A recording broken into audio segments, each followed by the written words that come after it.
Always welcome साथियों। Digital class हमेशा आपके साथ विद्वानों अपनी प्रोडक्शन इंजीनियरिंग की सीरीज चल रही है। जो भी कंटेंट अब तक आपने पढ़ा है और आगे इस वीडियो में पढ़ने वाले हैं, सारा कंटेंट आपको पीडीएफ फॉर्मेट में अवेलेबल रहेगा। जिस तरह से मैकेनिकल इंजीनियरिंग जनरल नॉलेज की कंप्लीट सीरीज अवेलेबल है। इन नोट्सों का इस्तेमाल आप SSC, RRB, state, JEE, GATE, BTech, AMI के एग्जामिनेशन के लिए कर पाएंगे। इससे पिछली वीडियो हमने देखा था ओरिजिनल वर्क पीस, सिंपल सादा जीवन जीने वाला एक वर्क पीस ज़िंदगी में उसके तूफान आ जाता है, इतनी बड़ी हलचल होती है जीवन में, इतना बदलाव आता है कि वो सहन नहीं कर पाता, लेकिन उसको बहला फुसला कर फिर उसके साथ जुल्म करते करते चलते चले जाते हैं और उसको नए रूप शेप साइज में बदलते जाते हैं। आप कह सकते हैं यहाँ पर वर्क पीस का शोषण किया जा रहा है। इस तरह का आपको प्रोसेस देखने को मिला होगा। लेकिन परिवर्तन संसार का नियम है, परिवर्तन से ये नहीं गुजरेगा तो इसकी वैल्यू इतनी नहीं होगी। जैसे जैसे इस पर प्रोसेसिंग मशीनिंग होती जाती है, इसकी वैल्यू बढ़ती जाती है, इसको एहसास हो जाता है लास्ट में आकर।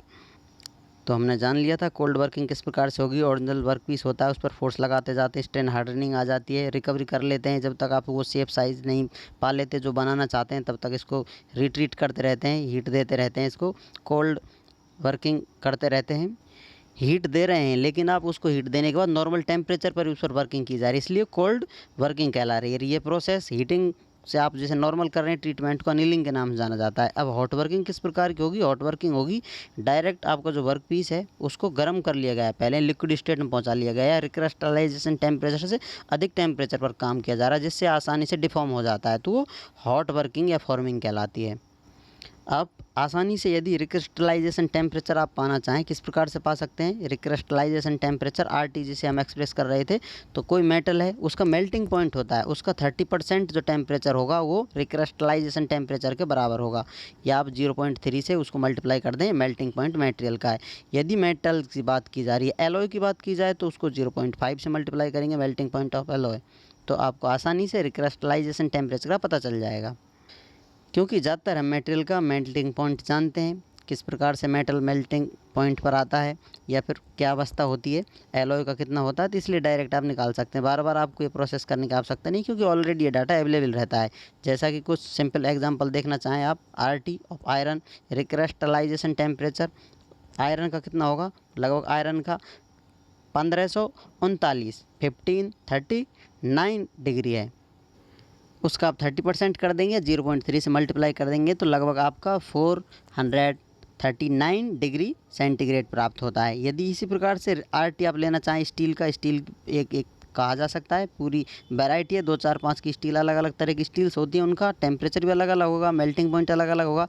तो उसमें से रेंज ले लेते हैं कुछ, लगभग 1600 डिग्री के करीब आप काम कर रहे हैं, तो 800 टू 1100 डिग्री सेंटीग्रेड की रेंज रहेगी आपकी स्टील की, जिससे आप आसानी से निकाल सकते हैं उसका आरटी।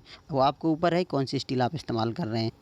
उस स्टील का आपको मेल्टिंग पॉइंट पता होना चाहिए, तो उससे आप रिक्रिस्टलाइजेशन टेम्परेचर आसानी से निकाल सकते हैं। जैसा आपको बताया था, हॉट वर्किंग या हॉट फॉर्मिंग, कोल्ड फॉर्मिंग, क्या अंतर होता है? अंतर बता दिया था आपको स्टार्टिंग में। अब कुछ अंतर जान लेते हैं किस प्रकार से और इनको स्टडी किया जाए, तो इनके बारे में सिंपल जानकारी, कुछ इंपॉर्टेंट फैक्ट पॉइंट हैं जिनको आप लिख सकते हैं, बता सकते हैं।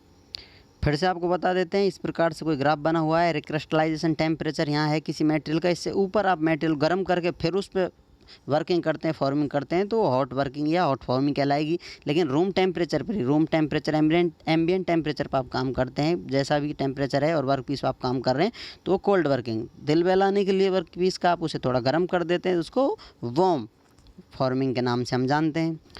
तो आइए बात करते हैं हॉट फॉर्मिंग की तरफ। Used for large and heavy object, बड़े बड़े ऑब्जेक्टों के लिए, बड़े हैवी भारी ऑब्जेक्ट हैं उनके लिए इसको इस्तेमाल किया जाता है हॉट फॉर्मिंग का। और cold forming small and light object के लिए हम कोल्ड फॉर्मिंग से काम चला लेते हैं। Surface finish and dimensional accuracy is less, poor होती है, किसकी होती है? हॉट फॉर्मिंग की, क्योंकि आप वर्क पीस को गर्म कर देते हैं बहुत ज़्यादा टेम्परेचर पर। जो एनवायरनमेंट है उसमें कुछ पोल्यूशन है, जो कुछ इससे रिएक्टिव मटेरियल है या फिर मटेरियल जिनसे रिएक्ट कर कर कुछ परत बना लेता है, ऑक्साइड वॉक्साइड की जो परत झड़ती हैं, जिससे डायमेंशन में चेंज आ जाता है, तो एक्यूरेसी ठीक नहीं मिल पाती, क्योंकि गरम गरम पे आप काम कर रहे हैं, उसमें कुछ प्रसार प्रसार भी होगा, बढ़ेगा घटेगा चेंज आएगा, तो एक्यूरेट डायमेंशन आप इतनी नहीं पाते जितना कोल्ड से पाते हैं। तो कोल्ड में क्या होगा? गुड डायमेंशन एक्यूरेसी मिलेंगे आपको। जब आपकी डायमेंशनल एक्यूरेसी ठीक नहीं आ रही है तो हायर टॉलरेंस होगा, क्योंकि जितना आप चाहते हैं मान लेते हैं आप इतना चाहते हैं, लेकिन आपको मिल कुछ इस प्रकार की रही है, क्योंकि ठीक से काम नहीं हो पा रहा है। ये माइनर चेंज होते हैं, इतने भी नहीं होते जितने आपको यहाँ दिखाई दे रहे हैं, लेकिन होते हैं। तो यहाँ पर क्लोजर टॉलरेंस कहाँ होगा? कोल्ड फॉर्मिंग में होगा, क्योंकि आप वर्क पीस को अच्छे से हैंडल कर पाते हैं। गर्म में रिस्क होता है लॉस होने का, कुछ नुकसान होने का, झटका खाने का। रोबोट काम करते हैं हालांकि, लेकिन फिर भी हॉट की बजाय कोल्ड जो फॉर्मिंग होती है उसकी डायमेंशनल एक्यूरेसी अच्छी होती है। और यदि फोर्स की बात की जाए, लोअर फोर्सेज आर रिक्वायर्ड। जब आपका वर्क पीस या मेटल गर्म है, उस पर आप कम ही फोर्स लगाकर उसको डिफॉर्म कर सकते हैं, फॉर्मिंग कर सकते हैं। लेकिन कोल्ड फॉर्मिंग में आपका वर्क पीस हार्ड है, उसको आप मोड़ना चाहते हैं नॉर्मल टेम्परेचर पे, तो आपको बहुत ज़्यादा फोर्स लगाना पड़ेगा। कंपैरेटिवली बात की जा रही है, फोर्स तो यहाँ भी अधिक लगाने पड़ते हैं, लेकिन कंपैरेटिवली बात की जाए तो कोल्ड और हॉट फॉर्मिंग में total energy spend is high. आप गर्म कर रहे हैं, उसके बाद फॉर्मिंग कर रहे हैं, तो यहाँ एनर्जी टोटल काउंट की जाए, एनर्जी तो हीट करने में भी लग रही है आपको और मटेरियल को डिफॉर्म करने में लग रही है, लेकिन टोटल काउंट की जाए तो यहाँ अधिक होती है। कोल्ड फॉर्मिंग लो होती है, सिर्फ आप मटेरियल को डिफॉर्म कर रहे हैं फोर्स लगाकर। जब आप आपने फॉर्मिंग कर लिए तो मशीनिंग इज़ रिक्वायर्ड, क्योंकि डायमेंशन जो आप चाहते हैं उस डायमेंशन में लाने के लिए, परफेक्ट फिनिशिंग देने के लिए आपको मशीनिंग करनी पड़ेगी।